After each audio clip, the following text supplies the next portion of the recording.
got to raise that up in the tune. And then here's the fully warm oil pressure.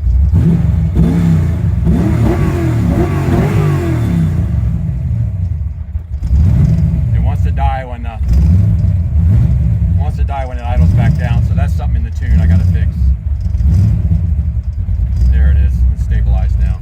Anyway, first fire up of the 349 with the trick flow stage 4 cam.